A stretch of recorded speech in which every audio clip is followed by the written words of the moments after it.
Welcome back to the Minda channel. Today we're going to review another electrical scooter. This is Kugoo Kirin S1, but we're not going to review this one because this one has been already reviewed. You can find the link right here. Instead of Kugoo Kirin S1, today we're going to review the 2022 model Kugoo Kirin S1 Pro. Pause.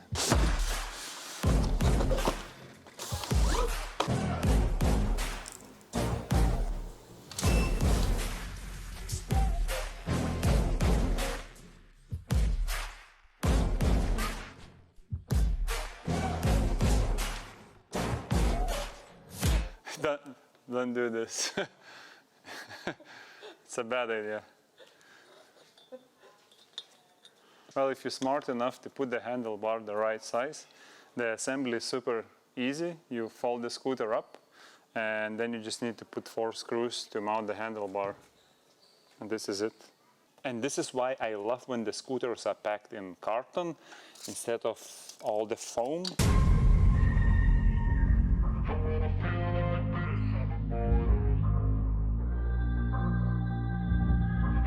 What you get in the box is the handlebar, the scooter, user manual, charger, tool set, and screws to mount the handlebar. So the first look of the scooter, first of all, I like the design. The colors, the quality of materials, I have to mention that. The grips, the steering bar itself, everything on the scooter looks much higher quality than any previous generation. Kudos for that, Kugoo, well done. The scooter has one motor mounted at the back of the scooter. This is 350 watt motor compared to 250 on the S1. It doesn't have disc brakes, neither in front nor in back. You only have this, what it's called emergency brake, where the rear mudguard or fender is rubbing into the tire. Now I'm going full speed and I'm hitting brakes right now. Fully stopped only here. Takes like what, 7 meters? Goodness. 9:30, braking.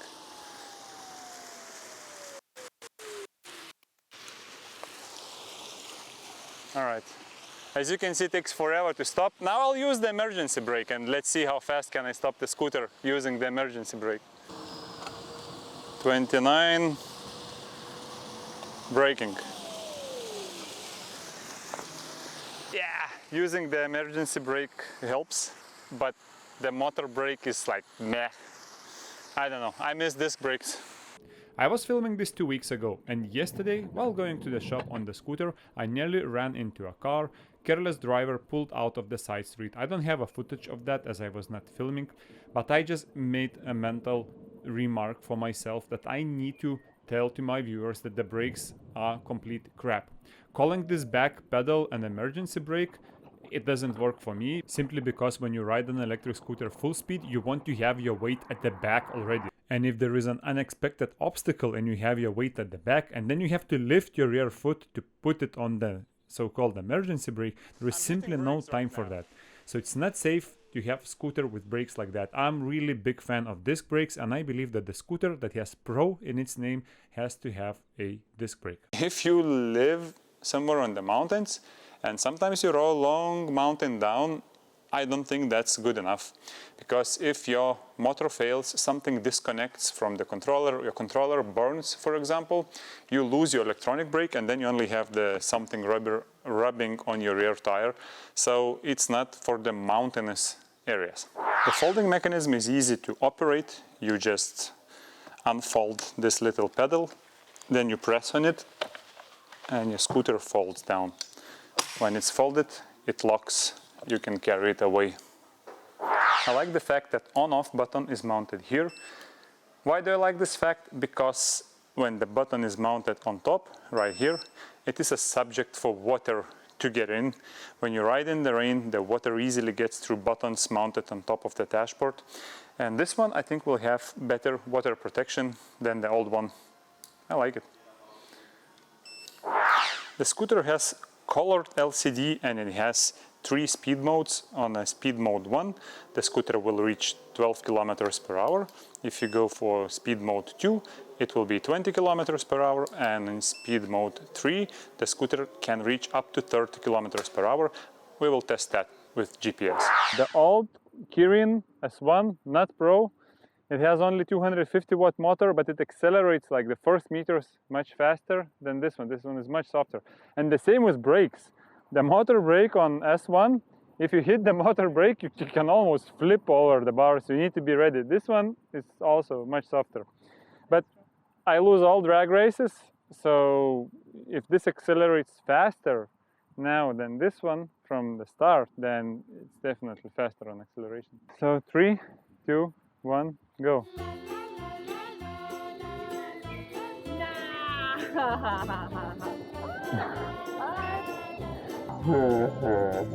Now change.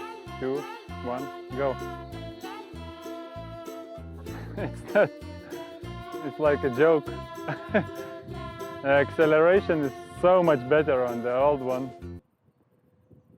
But the maximum speed, I can go faster than you. No. Yes? No, I cannot. Why the? Are you on the max? Yeah. So her scooter is showing 25 kilometers per hour. Mine is showing 27. I hope you can see the difference on the dash.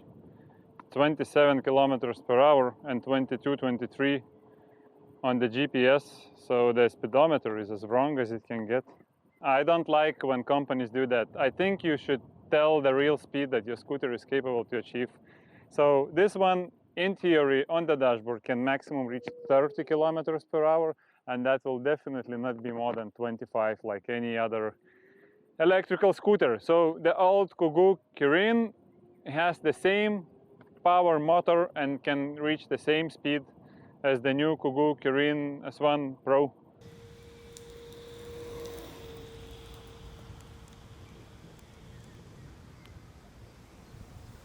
One of the biggest differences that Kugoo Kirin S1 Pro has from Kugoo Kirin S1 is the rear suspension. You have suspension at the front and at the back. I'm really curious to see how that works in real life and if it makes some of the nasty sounds, because the biggest problem with the Kugoo Kirin S1 was the sounds coming out from the front suspension.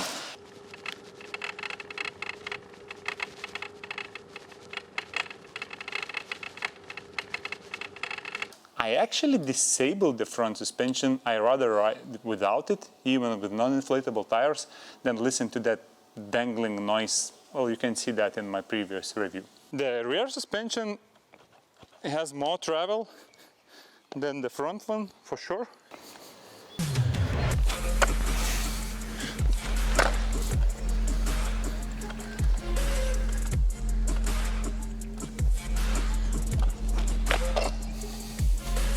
Put a lot of pressure on rear suspension.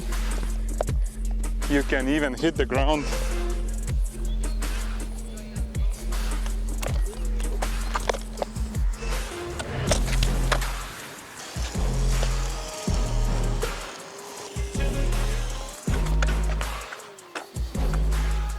Going up a bit tricky because you touch the bottom immediately.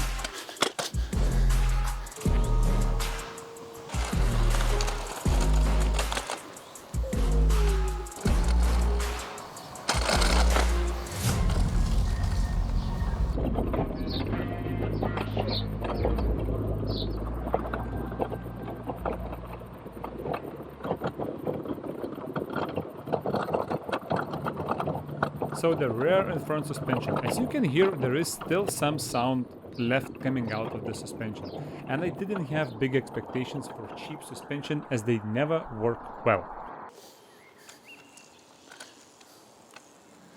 Alright, jumping down the curb, rear suspension makes a little sound. The front one is much better than on the Kugoo Kirin S1. The rear one, super soft, has a ton of travel. The front one travels less, but doesn't make that sound. Yeah, it does when you bottom it out, but you really need to push it hard to get the sound out of it. Impossible. Alright, enough of the curb play. You know what? I've done now 6 or 7 bunny hops. I went down the curbs many times, and the folding mechanism is nice and stiff. So when people say, oh, why you do this with scooters, you know, why do you try to break the folding mechanism, none of them will last. Well, this one is lasting. I believe the folding mechanism is one of the better folding mechanisms I saw on any scooters. It's so easy to operate. Locked, carry your scooter, come back, ready to ride. This is it. That's how a folding mechanism should work. And it also lasts on the bunny hops with person of 90 kilograms.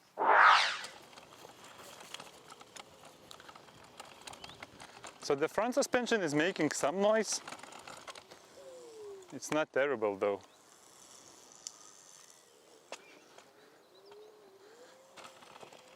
And it actually works.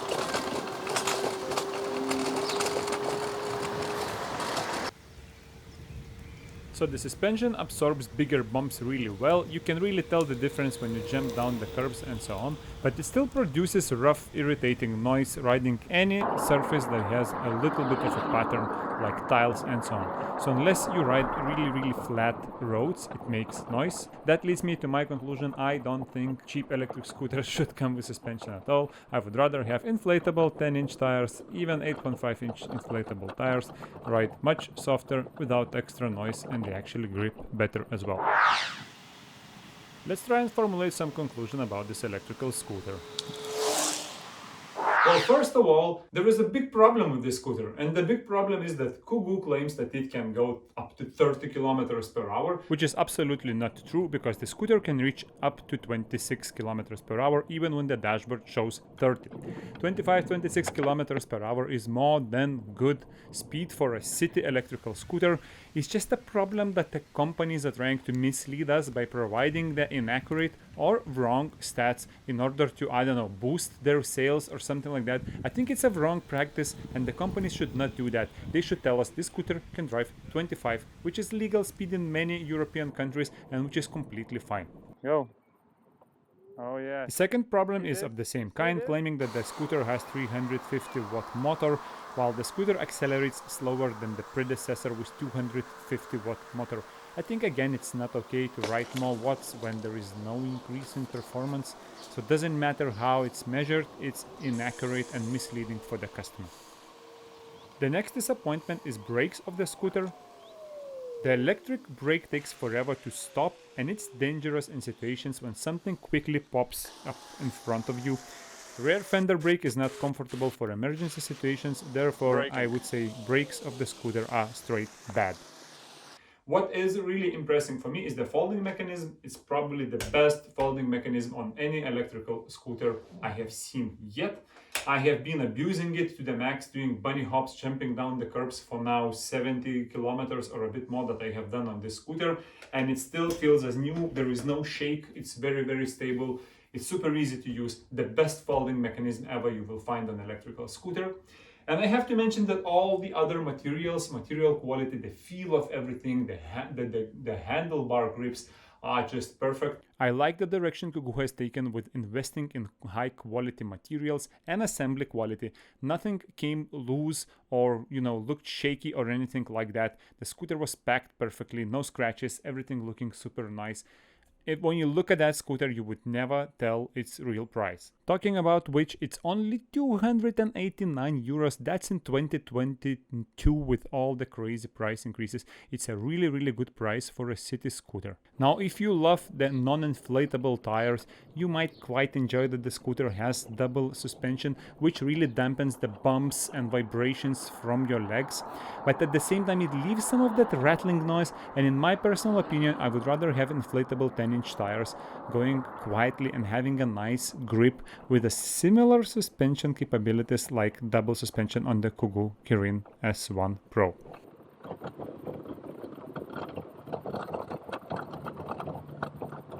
It feels, you know.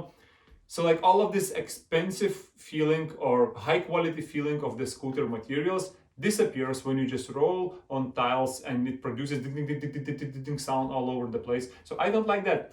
Instead of that, I would remove front suspension, remove rear suspension, install inflatable tires with one disc brake. So I would have good brakes, no vibrations, and good grip.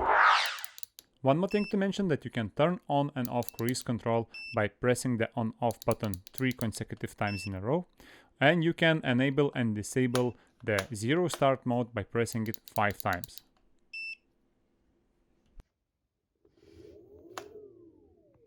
In theory, you should be able to control these features as well within Kugoo Kirin app. There are 2 apps, none of which could connect to my scooter by using Apple phone. So I couldn't try this functionality out. So if you're not planning to go downhill full speed ahead where the brakes would be not sufficient, and also if you don't mind a little rattling here and there, this could be quite a good choice because I believe the scooter is built to last. Just a little rattling noise and a little weak brakes, something you have to consider. I hope you found this review useful, and if you did, please let me know in the comments. Also, if you didn't like my review or you think something needs to be changed, be sure to hit the thumbs down button and let me know in the comments what should I fix in my videos so that they would be more enjoyable for you. Thank you all for watching, and I see you in the next one.